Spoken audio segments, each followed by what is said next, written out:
ਸਾਰੇ ਦਰਸ਼ਕਾਂ ਦਾ ਇੱਕ ਵਾਰ ਫਿਰ ਤੋਂ ਸਵਾਗਤ ਹੈ। ਆਸਟ੍ਰੇਲੀਆ ਮੈਲਬੌਰਨ ਦੇ ਇਲਾਕੇ ਮਿਲਟਨ ਦੇ ਵਿੱਚੋਂ ਤੁਹਾਡੇ ਨਾਲ ਰੂਬਰੂ ਦੂਸਰੇ ਦਿਨ ਦੀਆਂ YFC young football club soccer tournament ਲੈ ਕੇ ਇੱਕ ਲਾਈਵ ਕਵਰੇਜ ਲੈ ਕੇ ਤੁਹਾਡੇ ਸਨਮੁਖ ਹੋ ਚੁੱਕੇ ਹਾਂ। ਮੈਂ ਹਰਜੀਤ ਲਸਾੜਾ ਤੇ ਮੇਰੇ ਨਾਲ ਗੁਰਵਿੰਦਰ ਮਿੰਦੀ। ਪਹਿਲੇ ਦਿਨ ਦੀ ਅਗਰ ਗੱਲ ਕਰੀਏ ਤਾਂ ਬਾਰਿਸ਼ ਨੇ ਜ਼ਰੂਰ ਪਰੇਸ਼ਾਨੀ ਦਿੱਤੀ, ਲੇਕਿਨ ਪ੍ਰਬੰਧ ਵਧੀਆ ਸਨ। ਪਰਿਵਾਰ ਬੱਚਿਆਂ ਦੇ ਨਾਲ ਪਹੁੰਚੇ ਹੋਏ ਸੀਗੇ ਤੇ ਪੂਰੇ ਮੈਚ ਲੀਗ ਮੈਚ ਹੋਏ ਨੇ। ਤੇ ਅੱਜ ਦੂਸਰੇ ਦਿਨ ਜਾਣੀ ਕਿ ਆਖਰੀ ਦਿਨ 15 ਸਤੰਬਰ ਐਤਵਾਰ ਦਾ ਦਿਨ ਹੈ। ਪਰਿਵਾਰ ਹੋਮ ਆ ਕੇ ਪਹੁੰਚ ਚੁੱਕੇ ਨੇ, ਤੁਸੀਂ ਗਰਾਊਂਡਾਂ ਦੇ ਵਿੱਚ ਦੇਖ ਸਕਦੇ ਹੋ। ਬੱਚੇ ਦੇ ਮੈਚ ਸ਼ੁਰੂ ਹੋ ਚੁੱਕੇ ਨੇ ਤਕਰੀਬਨ 8 ਵਜੇ ਤੋਂ।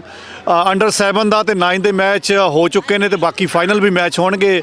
ਸ਼ੋ ਮੈਚ ਲੜਕੀਆਂ ਦਾ ਅੰਡਰ 15 ਉਹ ਵੀ ਜਲਦੀ ਆਪਾਂ ਤੁਹਾਡੇ ਸਨਮੁਖ ਕਰਦੇ ਚੱਲਾਂਗੇ ਤੇ ਵੈਟਰਨ ਦਾ ਮੈਚ ਵੀ ਹੋਏਗਾ।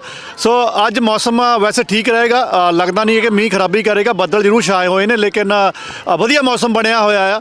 ਤੇ ਜਿਹੜੇ ਵੀ ਇਸ ਟੀਵੀ ਨੂੰ ਇਸ ਵਕਤ ਦੇਖ ਰਹੇ ਨੇ, ਸੁਨੇਹਾ ਲਾਓ ਜਲਦੀ ਪਰਿਵਾਰਾਂ ਨਾਲ ਮਿਲਟਨ ਦੇ ਇਲਾਕੇ 'ਚ ਪਹੁੰਚੋ ਤੇ ਇਸ YFC ਯੰਗ ਫੁੱਟਬਾਲ ਕਲੱਬ ਦਾ ਜੋ ਟੂਰਨਾਮੈਂਟ ਜੋ ਦੂਸਰੇ ਸਾਲ ਦੇ ਵਿੱਚ ਦਾਖਲ ਹੋ ਚੁੱਕਾ ਆ ਉਹਦਾ ਆਨੰਦ ਮਾਣੋ। ਬਣੇ ਰਹੋ ਜੀ ਇੰਡੋਸ ਟੀਵੀ ਦੇ ਨਾਲ। ਮੈਂ ਹਰਜੀਤ ਲਸਾੜਾ ਤੇ ਗੁਰਵਿੰਦਰ ਮਿੰਦੀ।